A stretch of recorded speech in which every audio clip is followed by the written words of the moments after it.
নমস্কার, বাংলা যুবসাথী প্রকল্পের form fill up কী করে করতে হয়, কী কী ডকুমেন্টস লাগবে এই নিয়ে বিস্তারিত আমি একটি ভিডিও বানিয়েছি। ভিডিওটি যথেষ্ট লম্বা হয়ে গেছে, আপনাদের হয়তো অতক্ষণ দেখার সময় নেই। সেই জন্য একদম অল্প টাইমের মধ্যে বুঝে নিন আপনারা কী করে এই ফর্ম ফিল আপ করবেন। ফর্ম আপনাকে ব্লক অফিস থেকে সংগ্রহ করতে হবে, আর যদি বলে যে এই প্রিন্ট আউটের ফর্মে কাজ হবে তাহলে আপনারা এই ফর্মটিও জমা দিতে পারেন। এটি একটি 2 পাতার ফর্ম।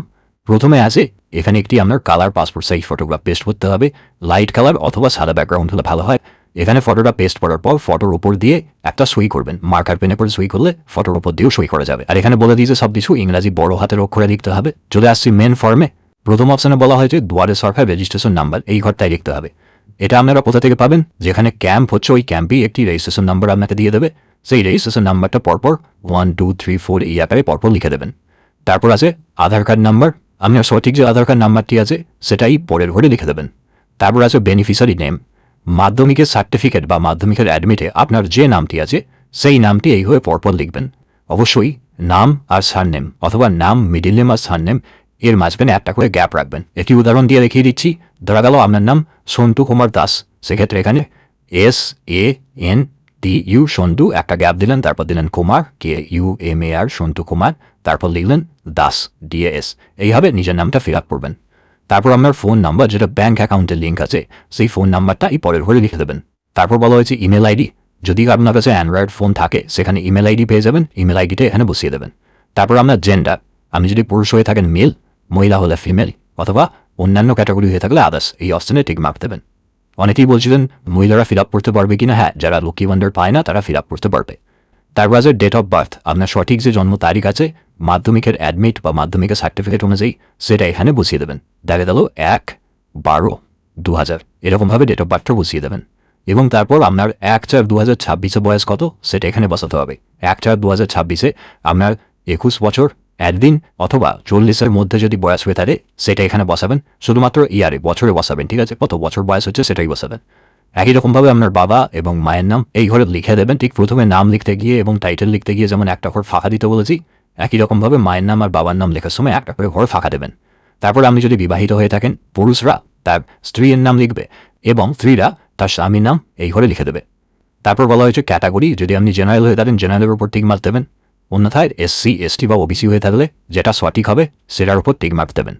তারপর যদি SC ST বা OBC হয়ে থাকেন আপনার যে কাস্ট সার্টিফিকেট নাম্বার আছে সেটা এই ঘরে বসিয়ে দেবেন। তারপরে আপনি বিবাহিত না অবিবাহিত জিজ্ঞেস করা হচ্ছে। বিবাহিত হলে ম্যারিড করবেন, অবিবাহিত হলে আনম্যারিড করবেন। যদি আপনার বিবাহ হয়েছিল কিন্তু এখন হয়তো বিবাহ বিচ্ছিন্ন হয়ে গেছে তাহলে সেপারেট করবেন। আর যদি স্বামী অথবা স্ত্রী যে কেউ মারা গিয়ে থাকে তাহলে উইডো অথবা উইডোয়ার করবেন। নিজের কলমে চলে এসেছি, এখানে আপনাকে পার্মানেন্ট অ্যাড্রেসটা ফিল আপ করতে হবে।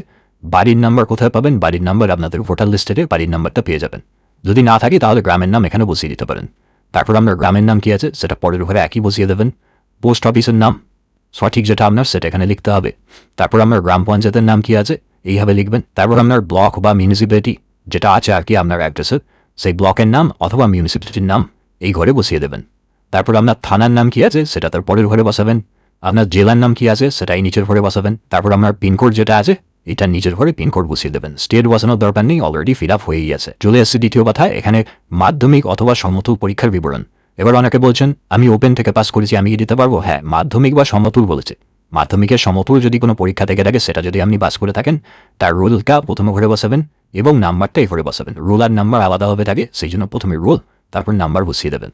তারপর আপনি কত সালে মাধ্যমিক পাস করেছেন সেইটা এখানে বসাবেন। কোন বোর্ড থেকে পাস করেছেন এখানে প্রথমে আছে ওয়েস্ট বেঙ্গল বোর্ড, তারপর CBSE ICSC, যেটা সঠিক হবে তার পাশে এইভাবে টিক মার্ক দেবেন। যদি এগুলোর মধ্যে কোনোটাই না হয়ে থাকে আদার্স সিলেক্ট করে কোন বোর্ড থেকে পাস করেছেন এটা পাশে লিখে দিলে ভালো হয়। তারপর আপনার হাইয়েস্ট কোয়ালিফিকেশন কি আছে, মানে আপনি সর্বোচ্চ কতদূর পড়াশোনা করেছেন মাধ্যমিকের পর। যদি মাধ্যমিক হয়ে থাকে তো তাহলে MP লিখে দিলে অসুবিধা নেই। হায়ার সেকেন্ডারি হয়ে থাকলে HS লিখে দেবেন, অসুবিধা নেই। বর্তমান পেশা, আপনি বর্তমানে কি করছেন? পেশা নেই বা বেকার বলেই তো আপনি ফর্ম ফিল আপ করছেন। যদি আপনি বর্তমানে কোনো পেশার সাথে যুক্ত হয়ে থাকেন, ড্রাইভার হয়ে থাকেন, লেবার হয়ে থাকেন, টোটো চালান, সেক্ষেত্রে এটা লিখতে পারেন।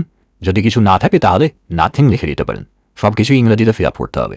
তারপর আপনার ব্যাংকের নাম কি সেটা লিখে দেবেন। যে ব্যাংকে অ্যাকাউন্ট আছে আপনার, দেখা গেল ইউকো ব্যাংকে অ্যাকাউন্ট আছে, সেক্ষেত্রে এটা নিয়ে UCO ইউকো একটা গ্যাপ দিয়ে ব্যাংক BANK। স্টেট ব্যাংক হলে স্টেট ব্যাংক অফ ইন্ডিয়া লিখে দেবেন। ব্রাঞ্চের নাম কি, যে ব্রাঞ্চ অ্যাকাউন্ট আছে সেটা এখানে লিখবেন। ব্যাংক অ্যাকাউন্ট নাম্বার পাসবই দেখে দেখে সঠিকভাবে লিখবেন। আর ব্যাংকের IFSC কোড যেটা আছে সেটা এখানে সুন্দরভাবে লিখে দেবেন। তারপর জিজ্ঞেস করা হচ্ছে আপনি অন্য কোনো সাহায্য সরকারের কাছ থেকে পাচ্ছেন কিনা, স্কলারশিপ বা বৃত্তি ছাড়া। যদি স্কলারশিপ বা বৃত্তি পেয়ে থাকেন তাহলে তো আপনি অ্যাপ্লাই করতে পারছেন, অসুবিধা নেই। কিন্তু স্কলারশিপ বা বৃত্তি ছাড়া অন্য কোনো সুবিধা, মানে হচ্ছে কৃষক বন্ধু, ঠিক আছে, কৃষক বন্ধু যদি আপনি পেয়ে থাকেন তাহলে অ্যাপ্লাই করতে পারবেন না। লক্ষ্মী ভাণ্ডার যদি পেয়ে থাকেন তাহলে অ্যাপ্লাই করতে পারবেন না, এরকম একই ব্যাপার। তাই এটা অবশ্যই সবাইকে নো করতে হবে। আর যদি কিছু ভাতা পেয়ে থাকেন তাহলে সেই ভাতার কি নাম সেটা এখানে লিখতে হবে। এখানে বলাই হয়েছিল অন্য কোনো ভাতা পেলে আপনি তো অ্যাপ্লাই করতে পারবেন না, সেই জন্য এই ঘরটা কিছু ফিল আপ করার দরকার নেই। এরপর আপনাকে কী কী ডকুমেন্টস অ্যাটাচ করে ফর্মের সাথে দিতে হবে সেটা দেখে নিন। প্রথমে বলা হয়েছে মাধ্যমিকের অ্যাডমিট কার্ড, এটা এখানে দিতে হবে। অনেকে বলছেন মাধ্যমিকের অ্যাডমিট নেই, বার্থ সার্টিফিকেট দিলে হবে, মনে হয় না হবে, মাধ্যমিকের অ্যাডমিটই এখানে দিতে হবে, কারণ অন্য কিছু পড়েনি কিন্তু এখানে। তারপর মাধ্যমিকের মার্কশিট অথবা সার্টিফিকেট এটাও অ্যাটাচ করতে হবে। 3 নম্বরে বলা হয়েছে আধার কার্ড, 4 নম্বরে বলা হয়েছে ভোটার কার্ড। ভোটার কার্ড না থাকলে মনে হয় না ফর্ম ফিল আপ পড়ে যাবে।